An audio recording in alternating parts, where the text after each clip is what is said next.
Welcome to Lesson 11. Congratulations for coming so far into this quest. We have covered quite a bit. We've covered mindset, we've covered confidence, we've went into motivation, and right now we're going into pillar number 4.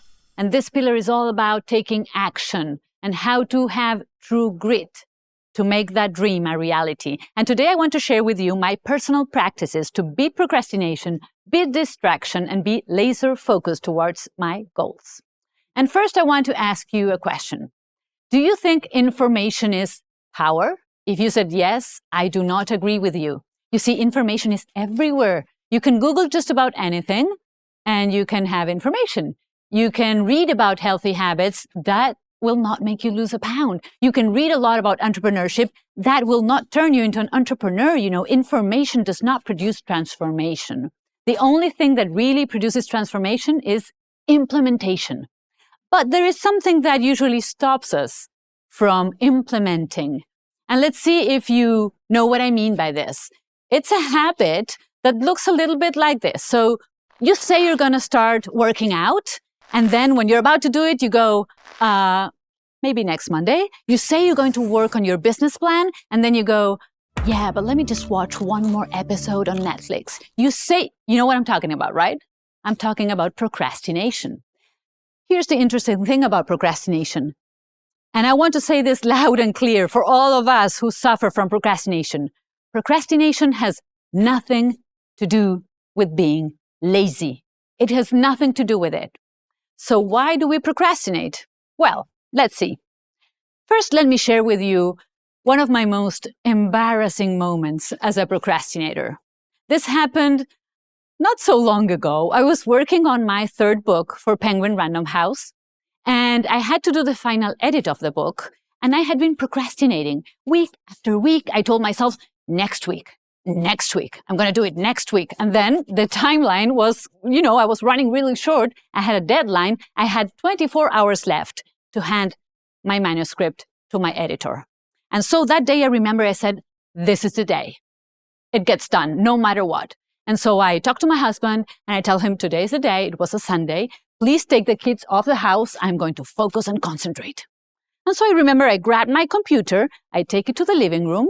I put the computer there. I get all my things ready. You know how you need a lot of things to get started? Well, at least I do. So I get my water. I get my nuts. I have my green juice. And as I'm about to start typing and editing, out of the corner of my eye, I see a stain in one of the curtains in the living room. And not only do I see the stain, I can almost listen to the stain calling me, Florencia, come clean me. And so I tiptoe my way to the curtain. I look at it. I tiptoe my way back to the laundry room. I tiptoe my way back to the curtain with a bucket and things. And so I get up there, and as I'm about to unclip the curtain, I look around and I think, if I'm going to do this, let's do it right. So I unclip all the curtains in the living room. I set them on the floor. So by now, I'm not tiptoeing anymore. I'm going full force towards the laundry room and getting things back there. I'm setting all the curtains on the floor. I get on my knees. I do my thing in the hair. That means I'm in business. And as I am there, my husband walks in. He looks at me in disbelief and goes, woman, what exactly are you doing?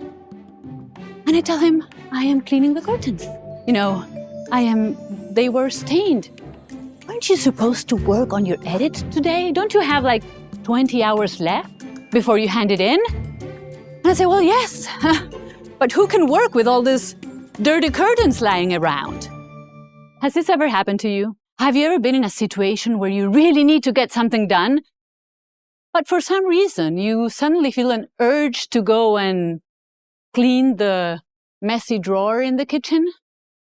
Why does that happen? Okay, there's 2 main reasons why we procrastinate. And let me repeat this. It is not about being lazy. The reason number 1 is because many times when you have to do something that is stressful for you, procrastination is a way in which your brain releases stress. So yes, it is protecting you. You see, your brain is designed to protect you from stress. And in that case, when I was doing that final edit of the book, I was so stressed out because in my mind, the dialogue was, what if this is the one book that fails? What if my editor doesn't like it? What if my readers think it's crap? And so that produces so much stress that you need to deal with those thoughts.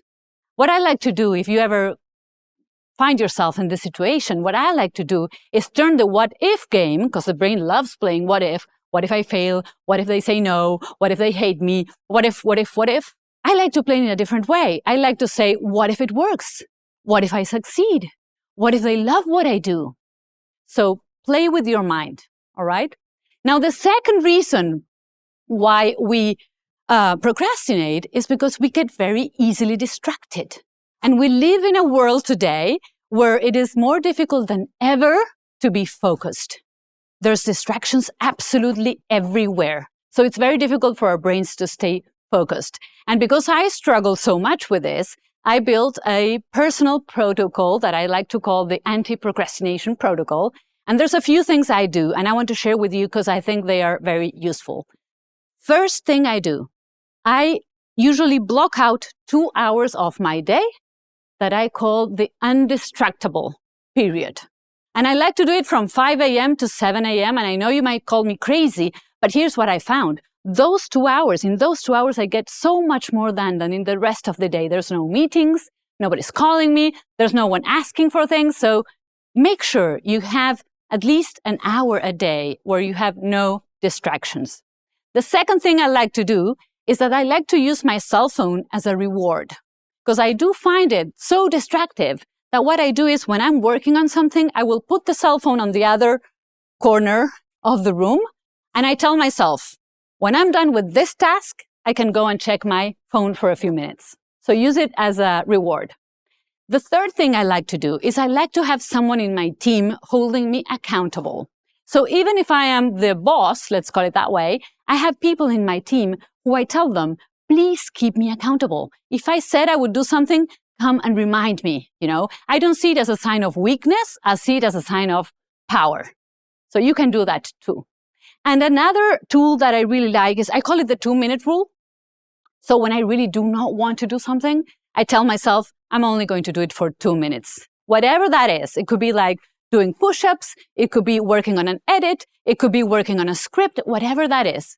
Florencia, only do it for 2 minutes. And I set a timer. And you might think, well, what is 2 minutes going to help you with? See, the research finds that 80% of the people who just get started doing something will keep going. So most of the times you can beat procrastination just by getting started. And the last thing I like to use is I have a sign next to my laptop that says, done is better than perfect. And this is very simple, but it's a constant reminder that you better get things done than aim for perfection, because then you'll never get them done.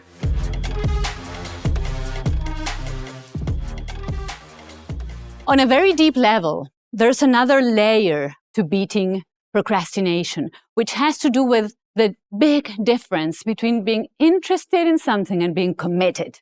And we have touched upon this in previous lessons. But what does commitment really look like?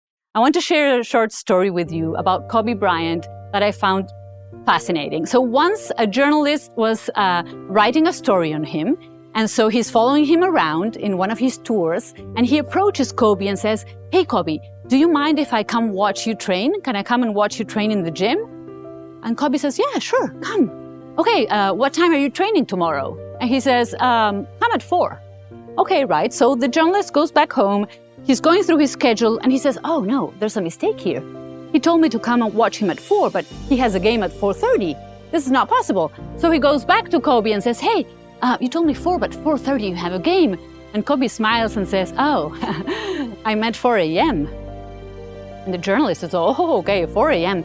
And then he thinks, I'm going to impress Kobe. I'm going to come to the gym at 3:30 a.m. So I'm going to be there before him. He arrives to the gym. It was a night and it was cold, and he arrives there and he sees that the lights are on. He goes, peeps, and he sees Kobe Bryant in full sweat. So he had been training for a long time. He walks over to him after watching him train for 2 hours. And he says, Hobie, how come you're still practicing all these boring moves that, it looks like you're a beginner when you're practicing like this? Why would you do this at 4 a.m. in the morning? And he smiles and says, well, yeah, this is boring, but I'm committed to becoming the best version of myself. And I know that means doing boring stuff sometimes. All right, so we're talking about commitment. We're talking about beating procrastination. I have shared with you my personal protocol to beat procrastination, and now I want you to make your own protocol. I want you to build your own personal anti-procrastination protocol. And maybe you want to choose some of the things I shared, or maybe you want to build your own. Let me quickly remind you the things that I like to do to beat procrastination. Number 1, book undistracted period of time. I do it from 5 to 7 a.m. You can do it whenever you want. 2, use your phone as a reward. Tell yourself, I'm only going to use it after I get this done. 3, have someone hold you accountable. It can be someone from your team, someone from your family. 4, make sure you have a sign that says something similar to done is better than perfect. And remember the 2-minute rule. Which of these would you include in your personal anti-procrastination protocol? Our next lesson, I can't wait to share with you what is coming up, because I'm going to share with you what I did to go from having 0 followers, 0 books, being totally unknown in a new market, to building a solid brand in 9 months. So mark this lesson as complete, and I'll see you in the next one, where I'll be teaching you how to do these big moves and how to move the ball forward in your business and in your life.